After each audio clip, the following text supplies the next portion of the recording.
সবাই কেমন আছো? আশা করছি সবাই খুব ভালো আছো আর আমিও অনেকটা ভালো আছি। তো চলো তোমাদের সকলকে আমার চ্যানেলে স্বাগত জানিয়ে আজকে একটা নতুন ব্লগ স্টার্ট করা যাক। তো আজকে হচ্ছে 21শে ডিসেম্বর আর এখন বাজে দুপুর 12:30।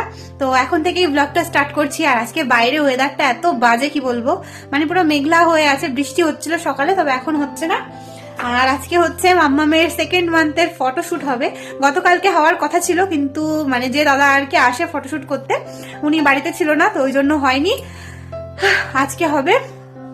তো হচ্ছে তার জন্য এখন সবকিছু গোছাতে হবে। অনেকটা লেট হয়ে গেল, কিন্তু বাইরে এমন বাজে ওয়েদার না, কিছু কাজ করতে ইচ্ছে করছে না। তো ঘরের অবস্থা খারাপ, তো ঈশিতা সেই ঘরটা গোছাবে আর ওই ঘরে এখন আমি যাব। আর আজকে না দুটো মানে সেট আপে ওর ছবি তোলা হবে, তো ওই জন্য একটা সেট আপ এই খাটটাতে করা হবে আর একটা সেট আপ ওই ঘরের খাটে করব।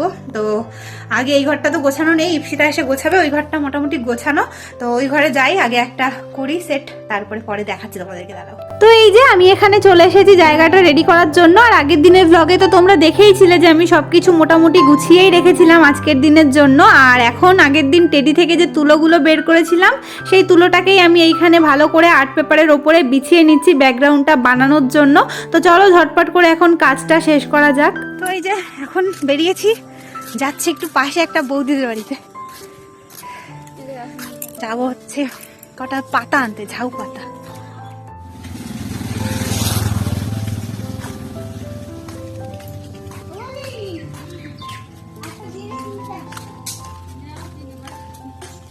এসে দেখলাম বৌদি এখানে রান্না করছিল, তো বৌদিকে বলে আমি চলে গেলাম ঝাউ পাতা নেওয়ার জন্য। আর আগে জানো তো আমাদের বাড়িতেই দুটো ঝাউ গাছ ছিল, এত বড় ছিল না, এর থেকে একটু ছোট ছিল, কিন্তু অনেকটাই বড় ছিল। আর গাছ দুটো না টবে লাগানো ছিল, আর আমাদের ঘরের সামনে ওই জায়গাটাতে থাকতো দুই সাইডে দুটো। তবে আমার যখন বিয়ে হয় তখন না ঘরের সামনে থেকে গাছগুলোকে একটু সরিয়ে রাখা হয়েছিল বাগানের দিকটাতে, লোকজনের যাতায়াতের সুবিধার্থেই। তবে যেহেতু প্যান্ডেলটা বেশ কিছুদিন ছিল উঠানে, আর প্যান্ডেলের আড়ালেই গাছগুলো ঢাকা পড়েছিল, তো অনেক দিন জল দেওয়া হয়নি। তাছাড়া বাড়িতে নানান ঝামেলা, বুঝতেই পারছো বিয়ে বাড়ি বলে কথা, তো নানান ঝামেলায় গাছগুলোর কথা মাথা থেকে বেরিয়েই গেছিল। তো যে কারণে গাছগুলো শুকিয়ে একদম মারা গেছে। তা না হলে আজকে আর পাতার অভাব হতো না, নিজেদের বাড়িতেই কত পাতা থাকতো। এই যে আমাদের পাতা নেওয়া হয়ে গেছে, ঝাউ পাতা। এটা দিয়ে হচ্ছে ক্রিসমাস ট্রি বানাবো। এই কটা নিয়ে এসেছি, দেখা যাক, না হলে আবার গিয়ে নিয়ে আসবো। ছিল আর এদিকে আমি ঘরে এসে ফাইনালি বসে পড়েছি ক্রিসমাস ট্রিটা বানানোর জন্য। আর ভীষণই এক্সাইটেড ছিলাম দেখার জন্য যে ফাইনাল লুকটা কেমন আসে গাছটার। যেদিন থেকেই এই ফটোশুটের কথা ভেবেছি, সেই দিন থেকেই আমরা 3 বোন মিলে টেনশন করছিলাম কি দিয়ে ক্রিসমাস ট্রিটা বানানো যায়। তো ফাইনালি এই বুদ্ধিটাই করা হলো যে ঝাউ পাতা দিয়ে করা হবে। তো এই যে একটা সেট আপ দেখো রেডি হয়ে গেছে। এই 2টা একটু পরে একটু চেঞ্জ হবে, মানে 2 দিয়ে একটা ফটো তোলা হবে আর অন্য আরেকটা কিছু লিখে একটা তোলা হবে। আর আমার তো সব থেকে ভালো লেগেছে এই ক্রিসমাস ট্রিটা, এত দারুণ লাগবে আমি তো ভাবতেই পারিনি, এত সুন্দর লাগছে না। আর এখন আমি চলে এসেছি রান্নাঘরে, এসে কয়েকটা লেবু বের করে নিয়ে এসেছি ফ্রিজ থেকে। আর এখন লেবুগুলোকে না অর্ধেক অর্ধেক করে কেটে নিচ্ছি। তোমাদেরকে তো বললাম যে দুটো সেট আপে ফটোশ্যুট হবে, তো একটা তো ক্রিসমাসের সেট আপ আর একটা করব এই লেবু দিয়ে। সেরকম কিছুই নয়, লেবুগুলোকে এরকম অর্ধেক করে কেটে নিয়েছি। এখন একটা কালো ব্যাকগ্রাউন্ড বানিয়ে নিয়েছি, ওর ওপরে জাস্ট একটা 2 লিখে দেবো, এরকমই প্ল্যানিং ছিল আমাদের। যেহেতু মাম্মামের সেকেন্ড মান্থের ফটোশ্যুট হচ্ছে, তো এই যে এরকমটাই করার চেষ্টা করছিলাম। আর এখন ফাইনালি মাম্মামকে রেডি করাচ্ছি, সান্টা ক্লসের ড্রেসটা পরাচ্ছি। তো আমাদের ছোট্ট সান্টা তো এই যে রেডি হয়ে গেছে। তবে এখন না ওকে রেডি করানোর পর বেশ অনেকক্ষণ ধরে খাইয়ে পেটটা ভরিয়ে দিতে হবে, না হলেও কিছুতেই ফটোশুট করতে দেবে না, কান্নাকাটি করবে। তো এই যে দেখো মাম্মামকে রেডি করিয়ে এখানে শুইয়ে দিয়েছি, কান্না করছে, ওর খিদে পেয়ে গেছে, ওর হেঁচকি হচ্ছে। তো এই হচ্ছে আমাদের আজকের পুরো সেট আপটা। কেমন হয়েছে অবশ্যই কমেন্টে জানিও, আর আমার সান্টা ক্লসকে কেমন লাগছে সেটাও জানিও। এই যে মাম্মা, ওর খিদে পেয়ে গেছে, ওকে আগে একটু খাওয়াতে হবে, কান্না করছে দেখো, একটু খাইয়ে নি, চলো তারপর আবার দেখা হচ্ছে। মাম্মাম তো রেডি হয়ে গেছে, এখন মাম্মামকে খাওয়াচ্ছি। আর ততক্ষণ এদিকে রিমা ইপসিতা রেডি হচ্ছে, ওদেরকে শাড়িটা পরিয়ে দিয়েছি, বাকিটা ওরা নিজেরাই করছে। ওদিকে বাবা মাও রেডি হয়ে গেছে, কারণ আজকে মাম্মামের সাথে সাথে আমরা সবাই একটু ছবি তুলবো। তো এদিকে দেখো চলে এসেছে ক্যামেরাম্যান দাদা। আর এখন এখানে মাম্মামকে আমি শোয়ানোর চেষ্টা করছিলাম, তবে ওর না পেটটা ভরেনি, কারণ ওর পুরোপুরি খাওয়া শেষ হওয়ার আগেই ওনারা চলে এসেছে। তো ভাবলাম যদি করতে দেয় ফটোশ্যুট, কিন্তু ও করতে দেবে না, ওর খিদে পেয়েছে, আগে ওকে খাওয়াতে হবে তারপরে। তাই জন্য আর রিস্ক নিলাম না, ওকে আর কান্না করালাম না, আমি ওকে ওদিকে খাওয়াচ্ছি। তো ওই জন্য বললাম যে ওকে খাওয়াতে খাওয়াতে তো বেশ কিছুটা সময় লাগবে, ততক্ষণে বাইরে এসে বাবা মায়ের ছবিটা তুলে নিতে। আসলে বাবা তো সব সময় বাড়িতে থাকে না, আগেও একদিন ফটোশ্যুট হয়েছে, তবে বাবা বাড়িতে ছিল না, আর পরেও কোনোদিন বাবা থাকবে কিনা ফটোশ্যুটের দিন সেটাও তো আমরা জানি না। আজকে যেহেতু ছিল তাই জন্য ভাবলাম আজকেই ফটোশ্যুটটা করিয়ে নেওয়া যাক। তাছাড়া কাজ বাজও সেরকম কিছু ছিল না, বাবা মা দুজনেই ফ্রি ছিল। তো এদিকে বাবা মায়ের ছবি তোলানো হচ্ছে, আর তারপরে এখানে মাম্মামকে আমি রেডি করিয়ে শুইয়ে দিয়েছি। এখন মাম্মামেরও ছবি তোলানো হবে, ওকে অনেকক্ষণ ধরে খাইয়ে দিয়েছি। তবে হ্যাঁ, এবার আমাদের আসল যুদ্ধ শুরু হবে, কারণ মাম্মামের ছবি তোলানো তো মুখের কথা নয়, রীতিমতো যুদ্ধ করতে হয় ওর ছবি তোলানোর জন্য। আর কি কি যে করতে হয় সেটা তোমরা ভিডিওটা দেখতে থাকো, তাহলেই জানতে পারবে। কিরে বাবা, একটু হাসো, একটু হাসো, হাসো। এই যে এইদিকে এইদিকে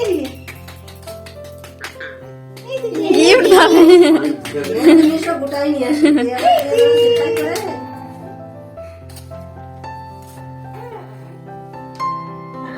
এটা হয়ে গেলে না, এইখানে একটু দিয়ে দেবো। এইদিকে এইদিকে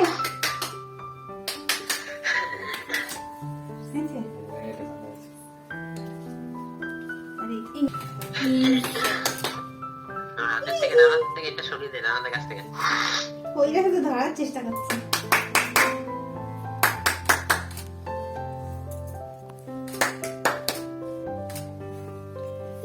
হয়ে গেছে। এদিকে তো সান্টা ক্লসের ড্রেস পরে মাম্মামের ফটো তোলা হয়ে গেছে, এখন ওর ড্রেসটা একটু চেঞ্জ করিয়ে দিচ্ছিলাম। আসলে সান্টা ক্লস এখন অরেঞ্জ হয়ে যাচ্ছিল। তো এদিকে তো মাম্মামের ড্রেস পরানো হলো, আর যেটা তোমাদেরকে বলছিলাম যে ওদের ফটো তোলা কিন্তু একদমই মুখের কথা নয়, রীতিমতো যুদ্ধ করতে হয়। সত্যিই তাই, কারণ ওরা তো আর বোঝে না যে ক্যামেরার দিকে তাকাতে হবে বা হাসতে হবে। আর তাছাড়া সব থেকে বড় প্রবলেম হচ্ছে প্রচণ্ড হাত পা ছুটতে থাকে, আর এত হাত পা নড়ালে তো আর ঠিকঠাক ফটোটা আসে না, তাই না? সেই কারণে যে ফটো তোলে তার তো ভীষণই কষ্ট হয়, সেই সাথে আমাদেরও খুব কষ্ট হয়ে যায়, কারণ ওর অ্যাটেনশনটা যাতে এই দিকে আসে, ক্যামেরার দিকে একটু তাকায়, একটু হাসে, সেটার জন্য ভীষণ কষ্ট করতে হয় যাতে কিনা ছবিটা একটু ভালো হয়।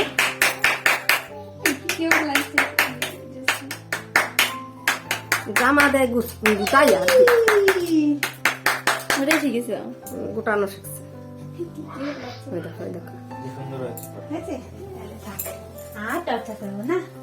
জামা গোটানো শিখে ফেলছে। তো আজকের মতো আমাদের যুদ্ধটা শেষ হলো, একটু নিশ্চিন্ত হওয়া গেল, কারণ মাম্মামের ফটোশ্যুট কমপ্লিট হয়ে গেছে। আর এখন আমি একটু রেডি হয়ে নিচ্ছি, কারণ আগেই তোমাদেরকে বললাম যে আজকে মাম্মামের সাথে সাথে আমরাও একটু ফটো তুলবো। তবে বরমশাই থাকলে একটু বেশি ভালো হতো, বরমশাই নেই, ও থাকলে আমাদের পুরো কমপ্লিট ফ্যামিলি হতো। তবে এই মাসের ফটোশ্যুটটা ওকে ছাড়াই করতে হচ্ছে, তবে বলেছে পরের মাসে ও থাকবে। জানি না পরের মাসে কি হবে, দেখা যাক কি হয় কি না হয়। আর আপাতত তো আমি রেডি হচ্ছি, আর ওদিকে আগে তো তোমরা দেখতেই পেয়েছো বাকিরা সবাই রেডি হয়ে গেছে, মা বাবা রিমা ইপসিতা। আর আমি এতক্ষণ রেডি হতে পারিনি, তার কারণ ওই যে মাম্মামের ফটোশ্যুটটা বাকি ছিল, আর শাড়ি পরে না ওকে সামলানো যেত না ফটোশ্যুটের সময়, ওই জন্য এতক্ষণ রেডি হইনি। এখন ওরটা কমপ্লিট হয়েছে, ওকে এখন ইপসিতার কাছে দিয়েছি। ও তো প্রায় ঘুমিয়েই পড়েছে, একদিক থেকে ভালোই হয়েছে, এবার আমরা নিশ্চিন্তে আমাদের ফটোগুলোও তুলতে পারবো, ওকে মায়ের কাছে রেখে যেতে পারবো বাড়িতে, ওকে নিয়ে তো আর মাঠে যাওয়া যাবে না। তো যেহেতু ওদিকে আমি রেডি হচ্ছিলাম, সেই সুযোগে রিমা এদিকে দাদা আর ওই দাদার সঙ্গে একটা ভাই এসেছে, ওদের জন্য চা করে নিয়েছে, আর তার মধ্যেই আমরাও এখানে তিনজনে রেডি হয়ে গেছি।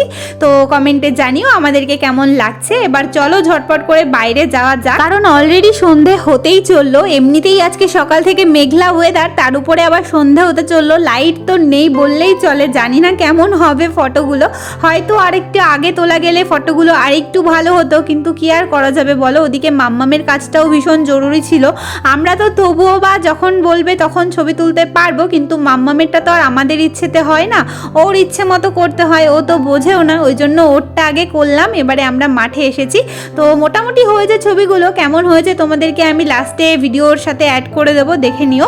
আর এখন এই যে আপাতত আমাদের তিনজনের ফটোশ্যুট চলছে, আর জায়গাটা এত সুন্দর না কি বলবো, পুরো সর্ষে খেতে ভর্তি, পুরো হলুদ হয়ে গেছে জায়গাটা, আমাদের বাড়ির একদম সামনেই, কিন্তু এত সুন্দর কি বলবো, সারাদিন মনে হয় এখানে আসলে শুধু ছবি তুলেই যাই, ভিডিও করেই যাই, এখান থেকে বাড়িতে যেতে খেতেই ইচ্ছে করে না, কিন্তু কিছু করার নেই, আমাদের আর বেশিক্ষণ এখানে থাকলে চলবে না।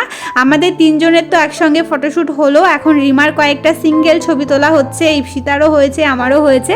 আর এরপরে চলে যাব বাড়িতে, কারণ মাম্মামকে অনেকক্ষণ রেখে এসেছে, জানি না ও কান্না করছে কিনা। ফটোশ্যুট শেষে এখন দুজনে খেতে বসেছে। রিমার তো গেট আপ চেঞ্জ হয়ে গেছে, ইপসিতা এখনো চেঞ্জ হয়নি। আর এই যে বাবা হচ্ছে লেবু খাচ্ছে, আর মাম্মামকে এই যে এই ঘরে শুয়ে দিয়েছিলাম, ঘরের অবস্থা খারাপ। কি বাবা তো কি, দাঁড়াও।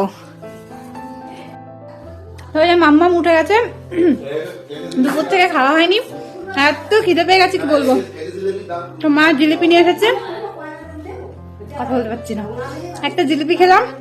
এখন হচ্ছে ঘরটা গোছাবো, ঘরের অবস্থা তো পুরো খারাপ। তো চলো দাঁড়াও, এই হচ্ছে ঘরের অবস্থা, দেখো খাটটার কি অবস্থা। এটা না এত সুন্দর লাগছে, তুলতেই ইচ্ছে করছে না, কিছু করার নেই, সব এখন পরিষ্কার করতে হবে। চারিদিকে অবস্থা খারাপ, পরিষ্কার করে নিয়ে হচ্ছে বিছানা করতে হবে।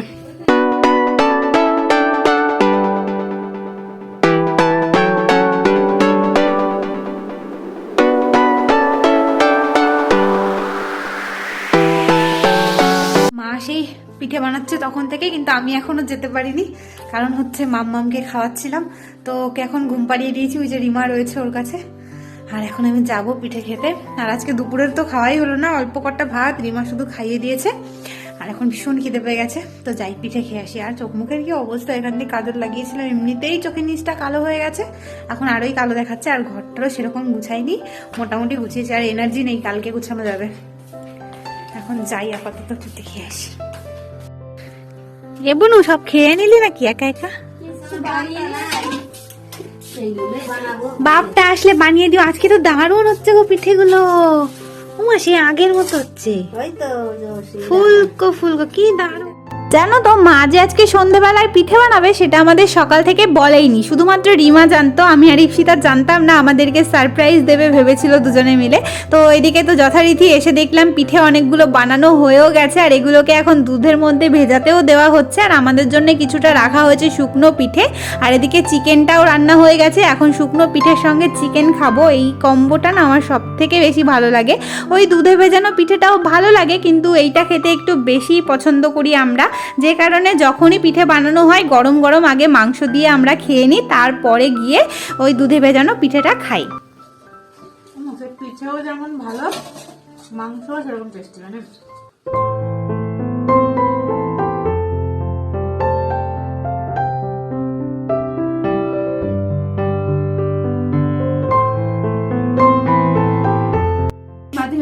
কেমন পিঠে? দারুণ হয়েছে না আজকে? আমাদের ঘরের অবস্থা দেখো, এটা দেখে কেউ খারাপ মনে করো না, এটা হচ্ছে আমাদের কাঠের রান্নাঘর, ওই জন্য এরকম অবস্থা। সব আবড়ি ছাবড়ি জিনিস রাখা থাকে এখান দিয়ে।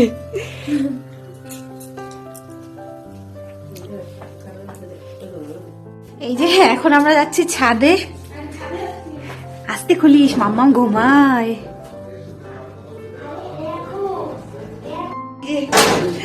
চার্জার লাইট নিয়ে যাচ্ছি, আর কেন যাচ্ছি?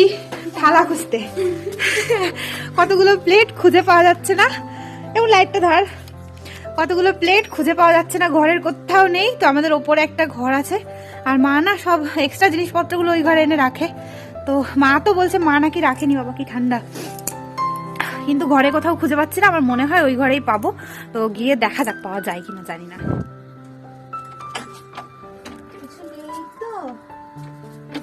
বাবা জীবন, এই না তুই দেখ দেখ লাইট নিয়ে অবস্থা ঘরের সব। মা একমাত্র বলতে পারতো, আমি যদি রাখতাম তাহলে বলবো ওপরে না হলে ঠিক করে যাবো না তোমার।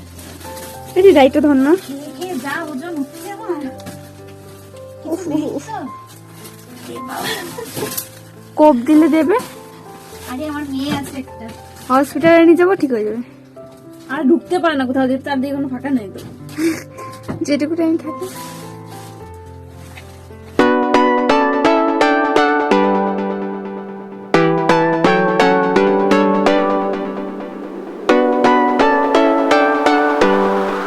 অনেকক্ষণ ধরে আমরা তিনজনে মিলে খোঁজাখুঁজি করলাম, তারপরে ফাইনালি দেখো এই যে প্লেটগুলো পাওয়া গেছে। কবে থেকে খুঁজছি কিন্তু পাওয়াই যাচ্ছে না। আগেও একদিন রিমা খুঁজতে এসেছে, পাইনি। এই জায়গাটাতে ও সেই দিন খোঁজেইনি।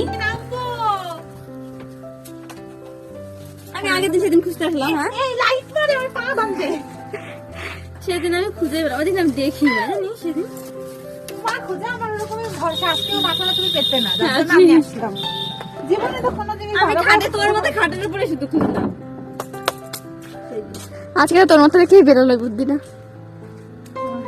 এই দরজা তো এই যে হচ্ছে দেখো পিঠে, এটা হচ্ছে তোমার শুকনো পিঠে, সেই সাথে মাংস, চিকেন আর কি। আর এটা হচ্ছে দুধের মধ্যে ভেজানো হয়েছে।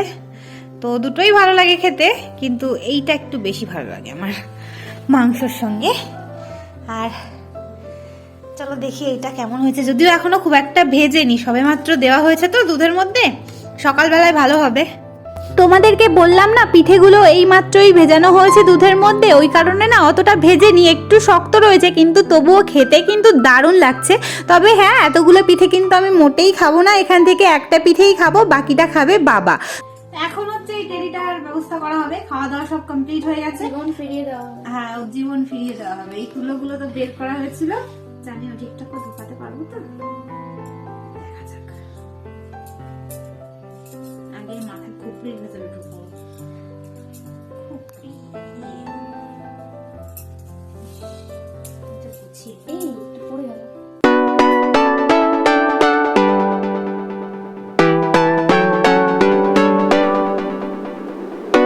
এই যে জীবন ফিরিয়ে দিয়েছি এটাকে। তো যাই হোক, আমার টেডি তো রেডি হয়ে গেছে। চলো আজকের ভিডিওটা তাহলে এখানেই শেষ করছি। তোমাদের সাথে দেখা হবে নেক্সট দিন নতুন ব্লগে। সবাই খুব ভালো থেকো, সুস্থ থেকো, আনন্দে থেকো। Bye bye.